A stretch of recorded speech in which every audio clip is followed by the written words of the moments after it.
Hi guys, it's your Island Girl and I'm back with another one for you today. And today I'm checking out Native American slave owners. And I'm getting this one from Forgotten History. Please go over and show them some love. The link will be in the description below. So if you're new to my channel, welcome. Thank you for clicking on this video. Don't forget to hit the like and hit the subscribe if you like what you see here. To all my regular schmegulars, day one, Sudie Pie, Sudie Poos, thank you for always being here with the girl. Well, let's get into this video. Here we go right about now.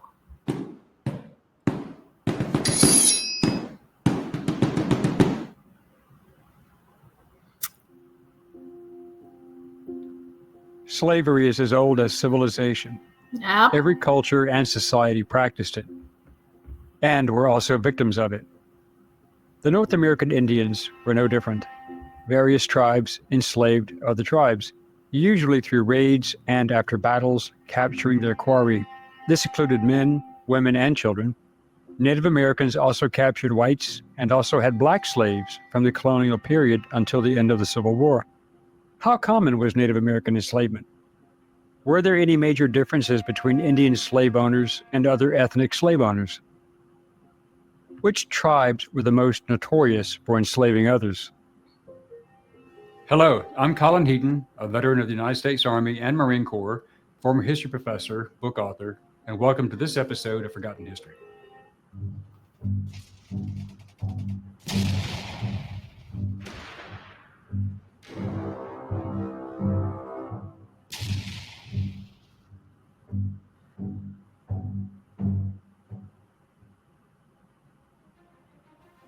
Many tribes practiced slavery. However, their primary practice was not based upon race, but more on their differences in tribal customs and the conflict between tribes over territory and resources. Many times, slaves were taken to replace those who had been killed, especially as laborers.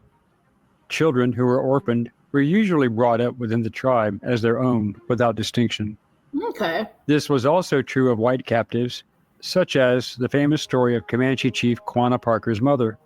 She was captured as a young girl and brought up as Comanche, and when forcibly returned to white society, she could not assimilate. But many Indian cultures captured or accepted runaway black slaves, and not all tribes treated them the same way. In the Iroquois nation of New York, Ohio, and Pennsylvania, which was actually comprised of the 5 original Iroquois nations, which comprised the Mohawk, Oneida, Onondaga, Cayuga, and Seneca. It was not uncommon, and chronicled by the French, that the Iroquois tribes were rather ruthless in the raids to capture slaves, black or white, and the captives often underwent very long, painful, and humiliating torture sessions to break their spirits. But in the colonies, in the mid-1760s, New York requested, as a requirement of treaties with the Huron and Delaware tribes, that they had to return escaped slaves, yet the record does not reflect that any were in fact returned.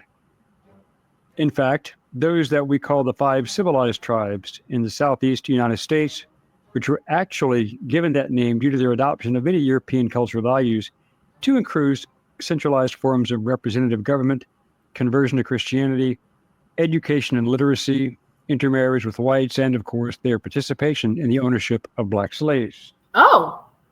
Much of this cultural assimilation was due to the belief by the tribes that if they acquiesced and adopted European methods, then they would not be persecuted themselves and pushed off their lands. These Native American groups primarily included the nations in the southeast, such as the Cherokee, Chickasaw, Choctaw Creek, and Seminole tribes.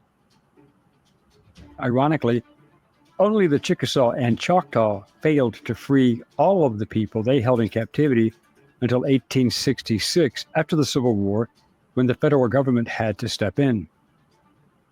By the 18th century, many Native Americans owned black slaves, and some tribes, such as the Catawba and Cherokee, were notorious for their dislike of blacks. Hence, their slaves were not normally assimilated, but worked like common laborers under often harsh conditions. The Cherokee were also famous for owning the largest number of black slaves purchased from white slave traders in the colonial period. What? It is recorded that in 1809, the Cherokee owned nearly 600 black slaves. Another unique fact was that the Cherokee Constitution did not recognize the children of Black women as members of the nation. The Cherokee did not recognize formal marriages between their people and the Black slaves in the Cherokee Act of Union in 1839, and this was revised in 1855. I had no clue that this was the case. Jeez, this is wow. Okay, now. Slaves who returned after the Civil War were denied Cherokee citizenship, although Cherokee Chief Lewis Downing tried to legally correct this, but he was overruled by the National Council, and the Cherokee National Legislature called upon the federal government to remove what they called the intruders. However, it should be noted that there was a sect within the Cherokee called the Choctaw Society, which was a secret abolitionist organization that ran its own underground railroad and protected runaway slaves. Oh. The Chickasaw produced cotton, corn, tobacco, livestock, and poultry for self-consumption, but also to sell on the open market to white Americans. Their use of Black slave labor assisted in these projects, being that they were an agrarian-based economy. The Chickasaw also gave greater value to white mixed members over those who were Black mixed. And in their culture, white mixed Chickasaw often became chiefs, but that was not part of the program for the Black Chickasaw. In an effort to stop race mixing, Chickasaws were publicly punished for having relationships with Blacks. They were subjected to fines, whippings, and often expulsion from the nation. The Creek Nation had many interactions with Blacks, and some took runaway slaves into their protection, although they still considered them inferior due to the type of field work that the men had to do on the plantations. Many Blacks would become Creek slaves, or in some cases, the Creeks would sell the runaways back to their white owners. During the 18th century, after the American Revolution, the whites placed bounties on runaways. In most cases, the Creeks refused to comply with the white demands for their return. During this period, few Creeks owned Black slaves, but by the 1850s this changed, and after the Great Relocation west, where it is estimated that 10% of the Creek Nation were Black slaves. The Choctaw in Georgia, in their 1840 Constitution, did not allow freed Blacks or runaways to settle within Choctaw territory, meaning that they were not allowed to own land. But white men could and often did get permission in writing from the tribal chief or United States agent in charge to live within the Choctaw Nation. Whoo! It's a lot to unpack. When you sit here and you watch this, you say to yourself, it's crazy. Racism is just on another level. It's sick and it's saddening, but it's a part of our history. And when you sit here and you say, all right, this group, they'll allow Blacks in, and they take their kids in, even the orphans, they take in and they grow them as their own. They nurture them. But yet still the Cherokee. They did not. They were vicious. The Blacks couldn't mingle with them. It makes you wonder, huh? Whew, it's a lot. It's a lot. Blacks or their offspring were not allowed to become citizens of the nation or hold office. But this was not true of Choctaw white men married to Choctaw women, and their children were considered members who could then become citizens. The Choctaw also began to have an abrasive relationship with the Christian missionaries who arrived and built churches and schools, and this was tolerated until the missionaries began preaching that slavery in its entirety was antithetical to Christian values. Then the missionaries were politely told to leave. The Choctaw, like the majority of white slave owners, did not want their slaves literate. Most of the Indian slave owners had many of the chiefs of the various tribes who were themselves mixed race, living in both the world of the Indian and the white man. Some of these slave owner chiefs were also mixed Indian and Black, such as the father of Medal of Honor recipient Pompey Factor, who was himself a black Seminole. Look at that. The Seminoles were generally the most relaxed in their relations with the black slaves, and they generally welcomed them into their tribes. And the children of the mixed-race children were usually treated no differently than the other members, Oh. with Pompey Factor's father being a prime example. But this was not universal. Seminoles still raided plantations and took both black and white slaves, and many black slaves ran away to join the Seminoles, believing that they would have a better life.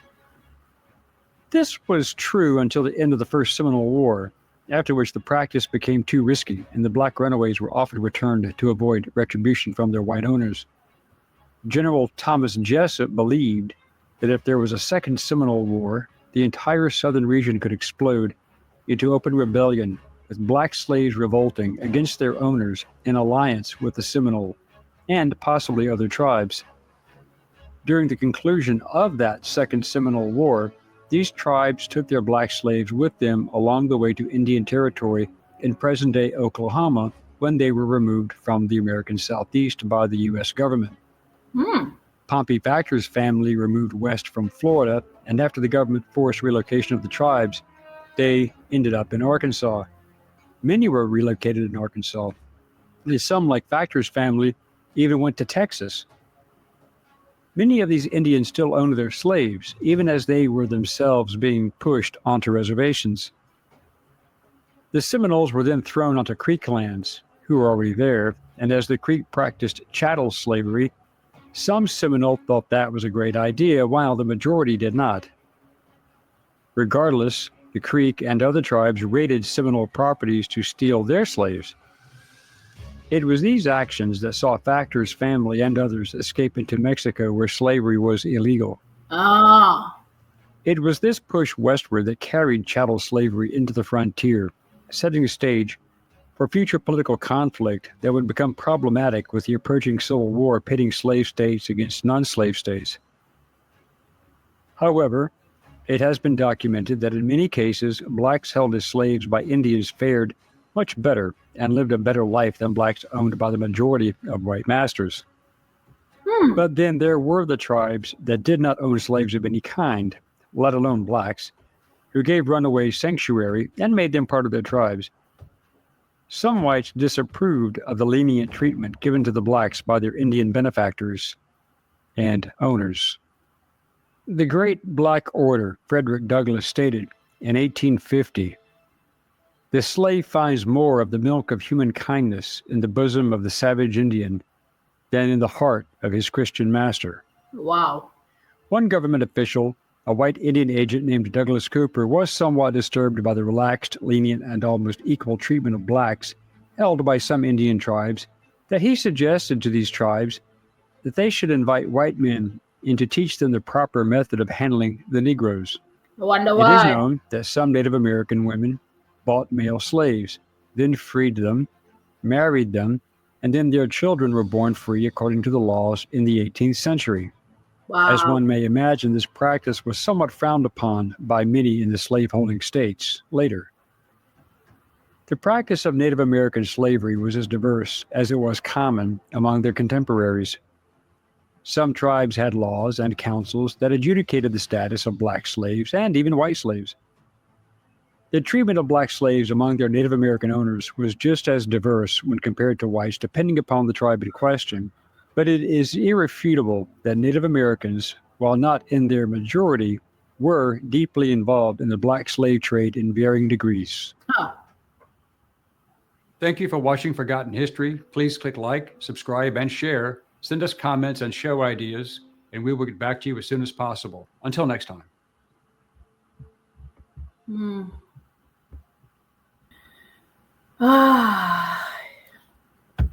Isn't that something?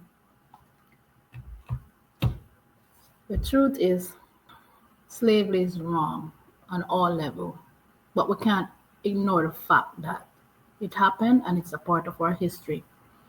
You can see from watching this video that racism was thick within the tribe as well. Because why would you only accept colored kids, white colored kids? You know, a mix of white with your race, and not accept the black they can't be a part of your community. They can't become citizens. Don't get me wrong, I know that slavery was prevalent between all races. I understand that. And you can tell that it is still going on today behind closed door. It's still going on. But it's so sad when you stop to watch and listen. It hurts. It hurts. Slavery is wrong on all levels. And from watching this video, I now realize that indigenous people had slaves. They had slaves even before they had contact with the Europeans. Look at that, So, but for them, it was a normal way of life because it wasn't just black that they were enslaving. They were also enslaving other natives as well. And it's crazy that it had to take the Christian part that had merged in with them to tell them it was wrong.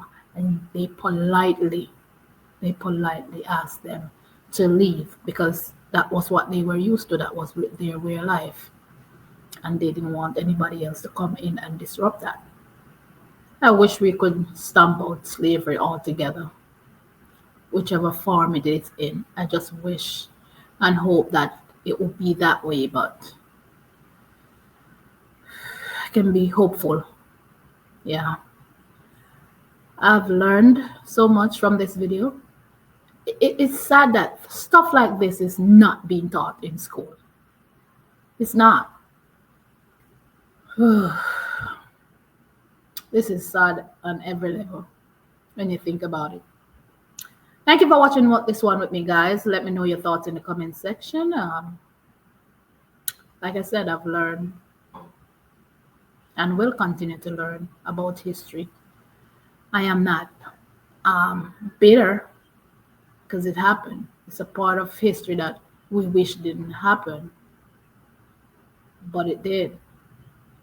And it's still happening, like I said, behind closed door in all different forms. So it's the Island Girl and I'm running out of here. Thank you for watching, and I'll definitely catch you guys in another video. Be good, be kind, be safe, love each other. Bye.